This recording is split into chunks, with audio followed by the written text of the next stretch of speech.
मेरे दोस्तों, आज हम इस वीडियो में बात करेंगे हिंदू मैरिज एक्ट सेक्शन 25 की। जी हाँ, जो परमानेंट एलिमनी और मेंटेनेंस की बात करता है। तो बने रहे मेरे साथ इस वीडियो में। मैं हूं वीरेंद्र चौहान फ्रॉम शौर्य सॉल्यूशन। अब आज मैं आपको बताऊंगा कितना आपको एलिमनी देना पड़ेगा, कितना मेंटेनेंस देना पड़ेगा। तो स्टार्ट करते हैं दोस्तों। पहले चार कंडीशन समझते हैं। ठीक है, चार चीजें डिपेंड करता है मेंटेनेंस एलिमनी। फर्स्ट, पेटिशनर, जो भी पेटिशनर होगा उसकी इनकम देखी जाएगी, इंडिपेंडेंट इनकम कितनी है, और property assets, living of the standard, ठीक है, लाइफ स्टाइल, कार है, कैसे मेंटेन करता है, ये सारी चीजें कंसिडर की जाती है। इसके साथ जो रेस्पोंडेंट है, property assets, income source, life style, ये भी चीजें देखी जाएगी, लिविंग ऑफ द स्टैंडर्ड। इसके साथ दोनों पार्टी का कंडक्ट देखा जाएगा ड्यूरिंग दी प्रोसीडिंग, कि जब वो कोर्ट में गए थे तो उन दोनों का व्यवहार कैसा था, कैसे उनका आचरण था, कैसे वो बात कर रहे थे, ठीक है, कैसे वो जज साहब के सामने अपीयर हो रहे थे। तो ये भी चीजें देखी जाती है। अदर सर्कमस्टांस भी देखे जाते हैं कि उनका व्यवहार कैसा था, चिल्लम चिल्ली तो नहीं कर रहे थे, गुस्सा तो नहीं कर रहे थे, ठीक है, जो पियोन है, लेखाकार है, उनके साथ तो कभी उलझ तो नहीं रहे थे, बदतमीजी तो नहीं कर रहे थे। दोस्तों, ये थी चार कंडीशन मोस्ट इंपोर्टेंट, कि पेटिशनर की प्रॉपर्टी असेट्स, इनकम, रेस्पोंडेंट की इनकम असेट्स, प्रॉपर्टी, ये सारी चीजें देखी जाती है। दोनों पार्टी का कंडक्ट देखा जाता है during the proceeding, and circumstance, other circumstance भी देखे जाते हैं। अब बात करते हैं कि भैया हस्बैंड या वाइफ वन टाइम सेटलमेंट करना चाहते हैं तो वन टाइम अमाउंट फिक्स कर सकते हैं, 10 लाख, 20 लाख, 15 लाख, 25 लाख, जो भी है उनकी हैसियत है जिसमें वो एग्री हो जाते हैं। या फिर उनको मंथली परमिट किया जा सकता है कि भैया तुम मंथली अपने पार्टनर को इतना पे करोगे, या फिर क्वार्टरली, पीरियडिकली, 3 मंथ, 6 मंथ, इस प्रकार से। ठीक है, अब बात करते हैं अगर हस्बैंड मेंटेनेंस दे रहा है तो कब तक देगा।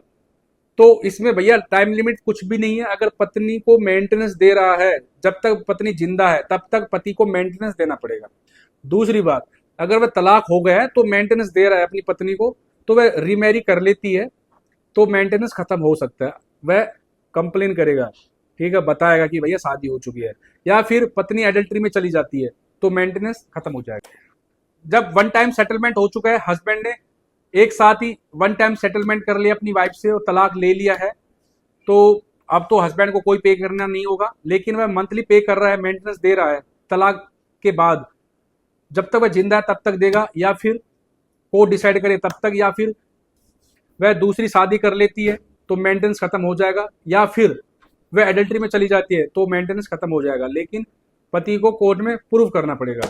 अगर पति को ऑर्डर दिया गया है कि अपनी वाइफ को मेंटेनेंस दो, इतना पैसा दो, इतना एलिमनी दो, तो यह कोर्ट पर डिपेंड करता है कि उसको अप भी किया जा सकता है, डाउन भी किया जा सकता है, ठीक है, खत्म भी किया जा सकता है।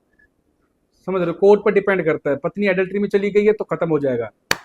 अगर वन टाइम सेटलमेंट कर लिया तो उसकी बात अलग है। समझ रहे हो। तो दोस्तों, ये था Hindu marriage act section 25। Suppose that एक बार उनका वन टाइम सेटलमेंट हो गया, तलाक भी हो गया, ठीक है, तो कोई दिक्कत नहीं है। अगर मेंटेनेंस ऑर्डर हुआ है, तलाक हो गया लेकिन मेंटेनेंस ऑर्डर हुआ है, तो हस्बैंड तब तक देगा जब तक पत्नी जिंदा है, ठीक है। दूसरी बात, अगर वह रीमैरी कर लेती, दूसरी शादी कर लेती है, तो मेंटेनेंस नहीं देना पड़ेगा, कोर्ट में पति को प्रूव करना पड़ेगा। थर्ड, कि वह पत्नी एडल्ट्री में चली गई है, थर्ड पर्सन के साथ लिव इन में रहने लग गई है, तो मेंटेनेंस खत्म हो जाएगा, देना नहीं पड़ेगा, ठीक है। तो ये चीजें देखी जाती है।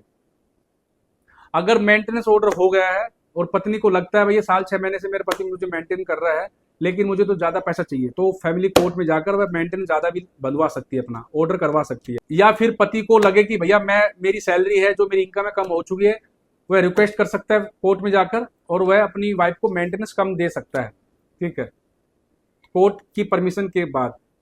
ऐसा भी होता है। या फिर वो खत्म भी करवा सकता है कि भैया पत्नी एडल्ट्री में चली गई है, या शादी कर ली है, या वो एक्सपायर हो चुकी है, उसकी डेथ हो गई है, तो इस प्रकार से वह खत्म करवा सकता है। दोस्तों, वीडियो कैसी लगी? अगर अच्छी लगी तो लाइक करें, शेयर करें और सब्सक्राइब करें। Thank you. फिर मिलते हैं एक नेक्स्ट वीडियो में।